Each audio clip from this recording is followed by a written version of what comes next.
Welcome back to the channel. I'm your host. This is Pedal Diaries. This is going to be a different one. It's a treat because I'm not digging up the past per se, or I'm focusing on something current, and that is my most recent pedal board assembly, which I'm quite proud of because I haven't put together anything in roughly like 8 years.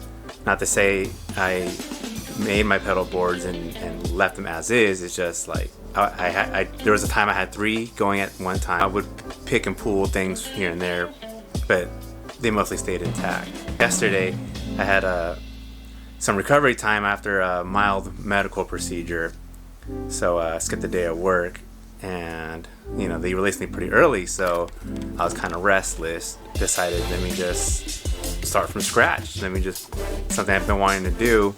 So I pulled out everything. I pulled out my boxes of pedals, took apart the 3 pedal boards that I used to use, and just laid them all out on the floor. Chose the one board I would put them all on, and then started getting all the cables and power supply patch cables and everything put aside for that. I'm quite proud of it. It's you feel accomplished when you do things for yourself, like chores or whatever. And it's a little tedious. It took hours, took a lot of sweat because I was a fool, never turned their air on, and decided just to do this in the freaking heat of the day. And at the end of the day, it's worth it, right? Without further ado, let's get on with the reveal. Bam, there it is. 11 units on this sucker. And you're looking at it and you're like, wait, but the brick only powers 8 out of its 9 volts. I'm only running it into 8 different pedals. Obviously I wasn't going to use the 2 18-volt outs from it because that's just, everything here runs on 9. So what I did, I'm running 9-volt battery packs on the tuner compressor, and then 1 on the Boss pedal here.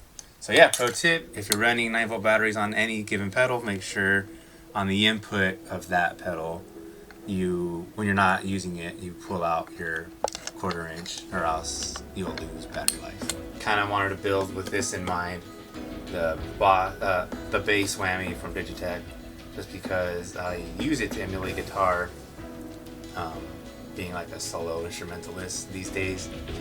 So I get a lot of versatility out of it. I'm kind of inconsistent with the settings. I don't really use any of the octave down settings on the whammy side, just because I play bass already.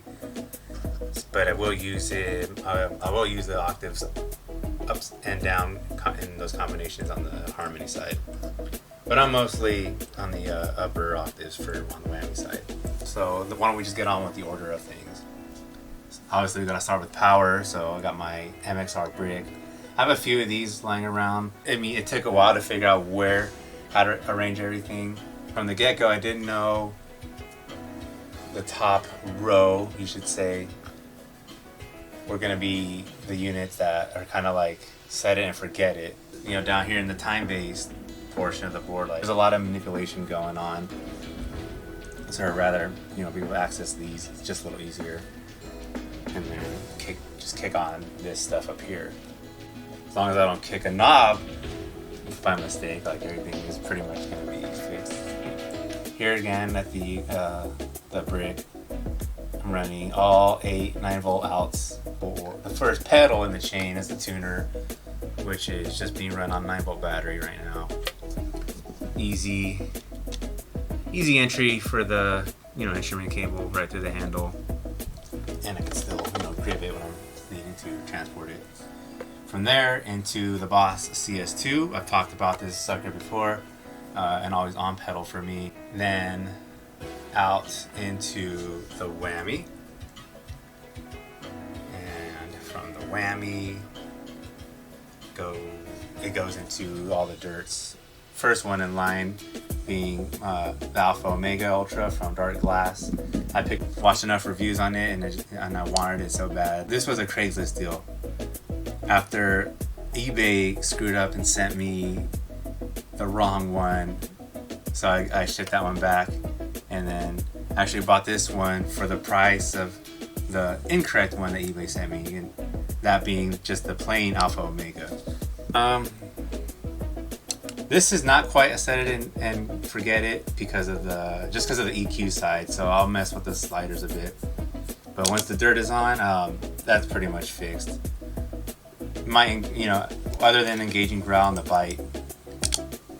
Then the out goes into the Ren and Cuff Hall Font Russian, which is basically, you know, their muff, their take of the EHX muff, hence the Russian. And then the out from that goes into the Cloven Hoof by Earthquaker Devices. And I would also just tweak this a little bit, but it's mostly like, that's it. You can set that sucker. When I was first laying everything out, I had 5 dirt pedals in mine, but as you look around, there just wouldn't have been the space for any of the time-based units if I threw the other 2 on. There's also a buffer I wanted to add. You know, it's like that big, but I could fit it, you know, here, or even that's why there's the Velcro I put up here, just slap it on top, but I don't have the out for it. So that's the dirt section. Out the hoof, go into the TC Electronics Corona Chorus. Pardon the glare. And the out from that goes into the Earthquaker Devices Grand Orbiter. I mostly use it for phaser, but I like having the option to go vibrato on it. But confession time, I'm over that phaser and the chorus as well. The chorus, I just feel like I need something new. I've grown out of it, but it's faithful, and especially the tone print, you get a lot of customization out of it. But the Grand Orbiter, I don't feel fulfilled by it unless I throw on some dirt before it to really bring out some clarity. Even just ran it maybe like with the compression, a dirt pedal, and then phaser, just like a 3-piece little thing. And I just feel underwhelmed.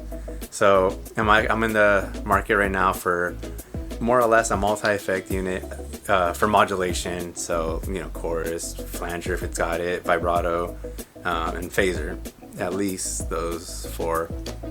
Anything that I can swap these 2 out and then fit comfortably in this space, so I don't need to rearrange a whole lot. But ultimately, this board is probably not even gonna be a final form. No board is, but it's something for now. Say I do get a gig, like I could pick this up and go. So off topic again. So chorus, phaser. From the phaser, I go into my delay, and that's from Electro Harmonics, their Canyon. It's kind of a surprise because I don't really care for EHX all that much, but this delay was on sale when I bought it. I think it was like a clearance sale at Sam Ash, so I felt like that was the push to grab something from them. Different delays. Well, one's a loop. One setting is a loop. There's a lot. I can get a lot out of this. So, and look at it. It's like a regular sized pedal, so it doesn't take up much real estate either. Perfect. Out from there goes into the Boss RV3 digital reverb. Yeah, there's a delay. The first 6 modes are delays, but I just use it for the reverb side of it. Kind of get that cold, analog sort of reverb, perfect on bass. And then more reverb, and that's Earthquaker Devices Afterneath. Yes, it's reverb, but it offers it's so ethereal. It's very musical, great for pads. You can run anything through it and just get almost like a whole new instrument out of it. So now going back to when I wanted to put a board together, like I said, I knew this sucker had to go on, and I wanted to definitely finish with this because I haven't had this on a board yet. Kind of a shame because, you know, you gotta tarnish it a little bit, cut some Velcro and put it on, but you know, these are gonna be mine anyways. I don't plan on selling them. That's a callback to, you know, my pedal purge days, but I think those days are behind me, so I can do what I want with my pedals now. And then, you know, needless to say, the out would go into, I mean, you can go into the amp or an interface, a looper, some kind of headphone unit. There it is. There it is in all its glory. Oh, another thing worth mentioning, the cable management on this sucker. Where are they? Look at that beautiful flat enclosure piece held down by 4 wing nuts. And you know, your cables can be all like strewn across, but I keep them neat and tied up with cable ties. And then if you can see, there's like little cutlets through the board that's where you kind of thread everything through. And another reason why I'm proud of this is because of how neat.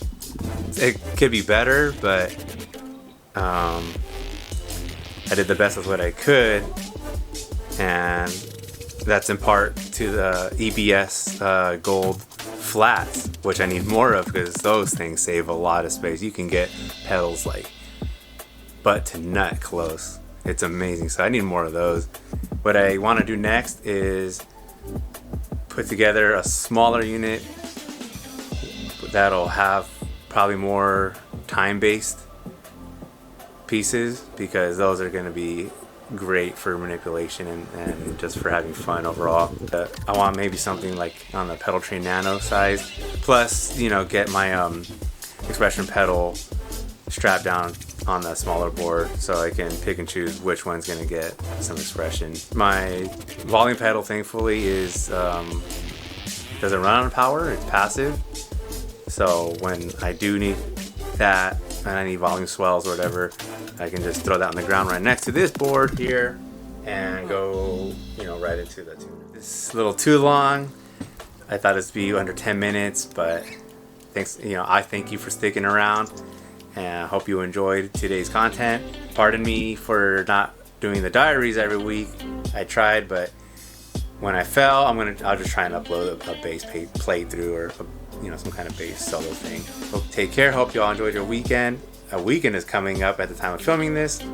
I'm looking forward to it, and a lot more things that are coming up, which I'll probably discuss in another video. Okay, everyone, take care and good night.